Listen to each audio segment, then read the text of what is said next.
خوشبو۔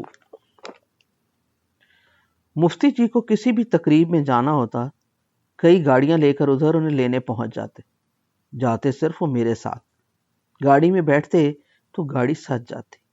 وہ میری باچھیں کھلی دیکھ کے کہتے، ہے پگلا، ادھر تو کوئی ریشمی بالوں والی خوشبودار کڑی کو بٹھا، پھر خوش ہونا۔ ویسے خوشبو ہے بھری ہوئی گاڑی میں، کس کو بٹھا کے پھرتا رہے؟ میں ہنستا، بوجھیں، دیکھ کڑیوں کی مہک تیری عمر تک ایک جیسی رہتی، چاہے وہ کوئی بھی پرفیوم لگا لے۔ وہ ہنسنے لگے۔ پرفیوم میں چاہے نہائے یا پاسیاں تھپتی آئی ہو، یہ عمر ہی اس کی خوشبو بھری ہوتی، ودیت ہوئی ہوتی، کسی میں کم کسی میں زیادہ ہوتی، بہت سب میں۔ بندہ گردن ادھر ہی موڑے گا، بڑا بدذات ہوتا ہے مرد۔ سڑک پہ ایک دم سے ایک موٹر سائیکل پہ ٹانگ رکھے پیچھے نیلی جین پہنے بیٹھی لڑکی کو آگے گاڑی کے لہراتے دیکھ کے ہارن بجا دیا۔ بولے، ٹاؤں ٹاؤں کرتا ہر بندہ، یہ تیری گاڑی نہیں، تیرا من بولا۔ سرکار، وہ موٹر سائیکل لہرایا تھا آگے، دیکھا نہیں آپ نے؟ اسی کو تو دیکھ رہا ہوں، کیسے بدماشی سے چمٹ کے بیٹھی ہے کہ آؤ پیچھے مارو ٹکر۔ بیٹھی چاہے بھائی کے ساتھ ہی ہو، بیٹھے گی اسی طرح معشوق بن کے۔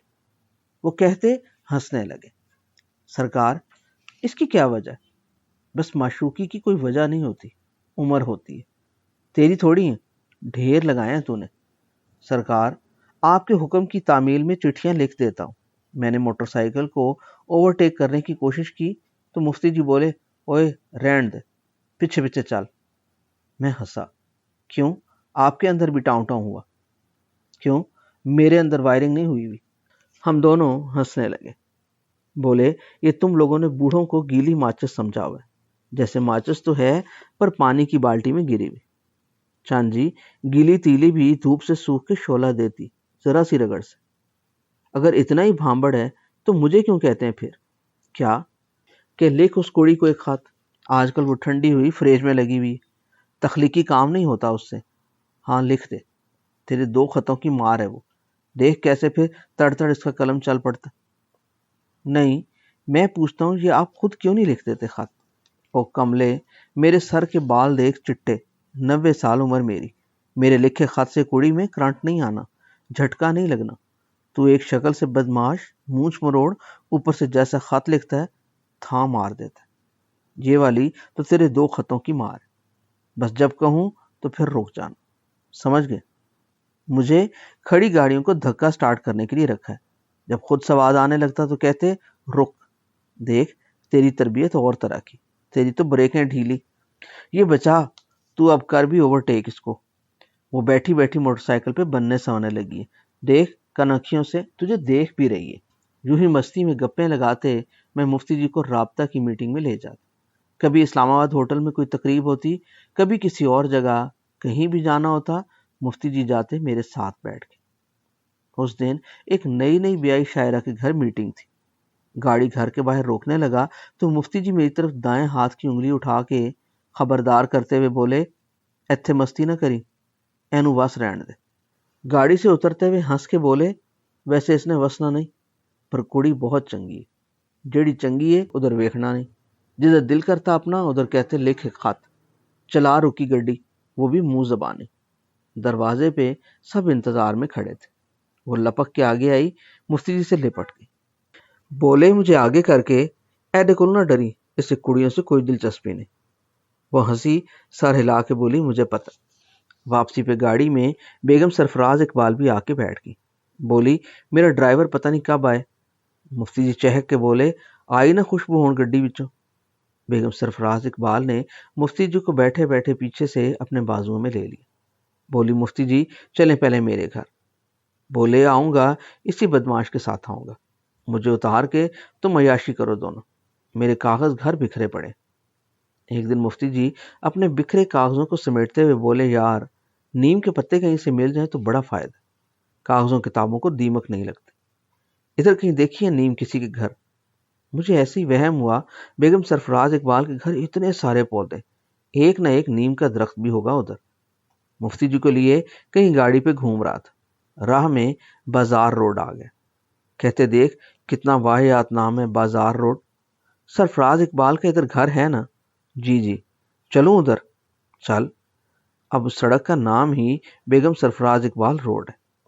میں نے اس کے گیٹ کے اندر گاڑی ڈالی، پورش میں روکی۔ پتہ نہیں کسی کھڑکی سے بیگم سرفراز اقبال نے آتی گاڑی میں مفتی جی کو بیٹھے دیکھ لیے۔ دیوانہ وار ننگے پاؤں ننگے سر بھاگی آئی۔ اوئے میرے مفتی جی، بسم اللہ۔ بیگم سرفراز اقبال کا چہرہ گلاب بن گیا۔ مفتی جی کو دونوں کندھوں سے پکڑ کے ٹھا کر کے گلے لگایا۔ مفتی جی کان میں اس کے کچھ بولے۔ بیگم سرفراز کا چہرہ گلکند ہو گیا، گلاب سے شہد ٹپکنے لگا۔ کہہ مار کے ہنسی، مفتی جی کا ہاتھ پکڑا اور کھینچتی ہوئی اندر لے گئی۔ جاتے جاتے کہتی جائے، بیلا آج تو میرے تے بڑا احسان کیتا، میرے مفتی جی نو میرے گھر لے آیا۔ اندر بیگم سرفراز اقبال کا سجا سجایا چمکتا نگینا گھر، دیواروں پہ صادقین کی اسی گھر میں بیٹھ کے بیگم سرفراز اقبال کی بنائی ہوئی پورٹریٹ، ساتھ فیض احمد فیض کی بیگم سرفراز اور اس کے بچوں کو گود میں لیے اسی گھر کے آنگن کی تصویریں، ابن انشا، قدرت اللہ شہاب، جمیل الدین علی، حفیظ جلندری اور کئی جرنیلوں، وزیروں، وزیر اعظموں اور صدور کی ادھر آ کے بیٹھ کے کھنچوائی تصویریں۔ احمد فراز تو اکثر خود ادھر ہوتا۔ بیگم سرفراز اقبال کو سمجھ نہ آئے مفتی جی کو بٹھائے کدھر۔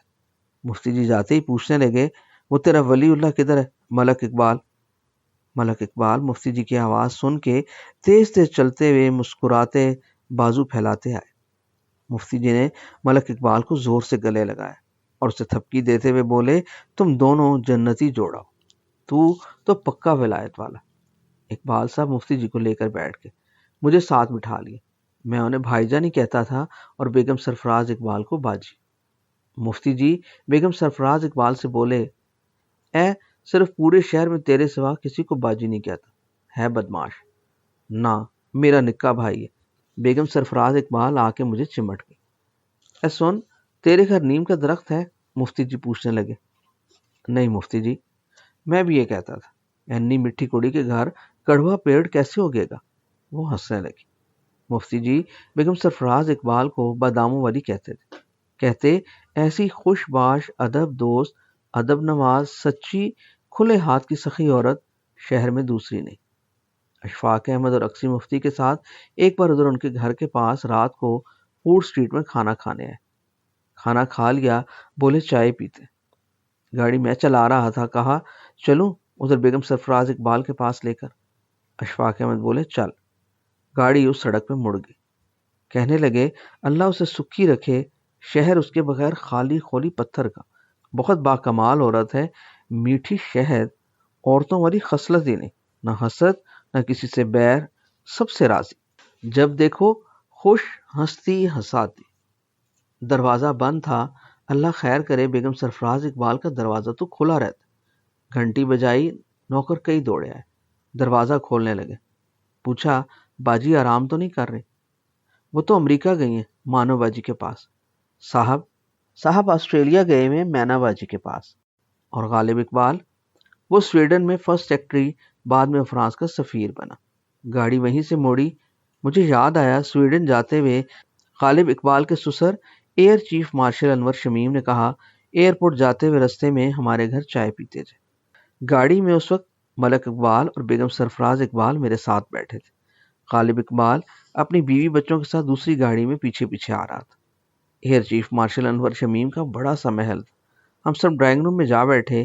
باوردی خانسامہ چائے کی ٹرے اٹھا کے سیدھا مؤدب ہوا غالب اقبال کے پاس آیا اور جھک کے چائے پیش کرنے لگا۔ غالب اقبال کے سامنے اس کے سسر بیٹھے تھے، ساتھ اس کے والد ملک اقبال۔ غالب اقبال نے چہرے پہ خشونت بھر کے ویٹر سے کہا، ادھر پہلے میرے والد صاحب۔ وہ ملک اقبال صاحب کو چائے دے کر دوسرے کپ کو لے کر غالب اقبال کی طرف آیا۔ غالب اقبال نے پھر غصے سے اسے دیکھا، بولا، ادھر امی جان۔ وہ ٹرے ادھر لے گئے، پھر ٹرے لے کر آیا غالب کے پاس۔ غالب نے پھر بازو لہرایا، میری طرف کیا، ادھر۔ وہ بیچارہ تھکے قدموں سے میری طرف آ گیا۔ غالب نے اٹھ کے خود ہی ایک کپ پھر اٹھا لی۔ بیگم سرفراز اقبال نے صرف اپنے بچوں کی ہی شاندار تربیت نہیں کی، شہر کی کئی خیراتی انجمنوں کو جا جا کے چپ کے امداد کراتی تھی۔ ایک بار دیکھا، گھر میں کمبلوں اور رضائیوں کے انبار لگے۔ آسٹریلیا سے مینا آئی، کہے کوئی جگہ بتاؤ کہاں بھیجوں، سردیاں آنے والی، جن غریبوں کے پاس سہولت نہ ہو ادھر بھیجتے۔ انہی دنوں بلوچستان میں زلزلہ آیا تھا، لوگوں کا نقصان ہوا تھا۔ میں نے کہا ادھر بھیج دیں۔ بولی بات تو ٹھیک ہے، پر انہیں لوگوں میں تقسیم کون کرے گا؟ میں کوئٹہ رہ کے آیا تھا، ادھر سارے ادیب شاعر میرے دوست تھے، مگر اکثر خود بیچارے قسم پرسی کا شکار، شاید خود ہی اوڑھ لے رضائیاں۔ یاد آیا کیا، ادھر میرا یار ہے ایک خاص، آغا گل، پوسٹ ماسٹر جنرل بلوچستان ہے بھی افسانہ نگار۔ اسے فون کیا، اس نے کہا بس آپ اسلام آباد پوسٹ آفس بھجوا دیں، ادھر سے منگوا کے سب مستحق غریبوں میں تقسیم کرا دوں گا۔ دوسرے شہر جب پوسٹنگ ہوتی، مفتی جی کے جانے کے بعد تو بیگم سرفراز اقبال کے گھر ہی آ کے ٹھہرتا۔ ان کے سب بچوں سے بھی میری گہری دوستی تھی۔ اقبال صاحب بڑے بھائی جیسے۔ پھر اچانک امریکہ سے بری خبر آ گئی۔ کئی دن بعد باجی کو لایا گیا۔ جس دن باجی کی ان کے گھر میت پڑی تھی، دروازے میں ایک ڈرتا ڈرتا بچہ آیا۔ اندر گھر میں لوگوں کو جمع دیکھ کے پریشان سا ہوا، پھر دروازے پہ بیل بجا دی۔ دروازہ تو کھلا تھا۔ اقبال صاحب باہر آ کے اس سے ملے۔ کوئی 13 سال کا سہما سہما سا پیلے رنگ کا کمزور سا بچہ کھڑا تھا۔ بچہ کہنے لگا جناب میں آج ہی ہسپتال سے فارغ ہوا ہوں، 3.25 مہینے ہسپتال میں رہا۔ دھماکے میں میرے دونوں پیر اڑ گئے تھے، گھٹنوں سے نیچے ٹانگیں کاٹ دی گئی۔ اخبار میں میری خبر چھپی، ساتھ میری تصویر بھی۔ ڈاکٹر نے بتایا کسی نے آ کے میرے علاج اور مصنوعی ٹانگیں لگانے کے ہسپتال میں پیسے دیے۔ آج میں ان پیروں سے کھڑا ہوا پہلی بار۔ ڈاکٹر سے پوچھا کس کی مہربانی سے میں کھڑا ہونے کے قابل ہوا، تو انہوں نے پرچی پہ یہ پتہ لکھ کے میڈم کا نام دیا۔ میں میڈم کو دکھانا چاہتا ہوں کہ میں کھڑا ہو گیا۔ ملک اقبال کی آنکھیں چھلک پڑی، وہ بلبلا کے رو پڑے۔ بولے بیٹے، جس خاتون نے تمہیں کھڑا کیا وہ اب خود نہیں اٹھ سکتی۔ بیٹا پتہ نہیں انہیں کیوں جلدی تھی، چپکے سے دوسروں کو پاؤں پاؤں چلاتے چلاتے خود چلی گئی۔ مفتی جی کے جانے کے بعد باجی کے چلے جانے سے شہر بیگانہ ہو گیا۔ کہنے کو خود اسلام آباد میں آ کے رہنے لگا، مگر نہ مہمان، نہ میزبان، نہ مسافر، نہ مقامی، محبتوں کی ساری خوشبو اٹھ گئی۔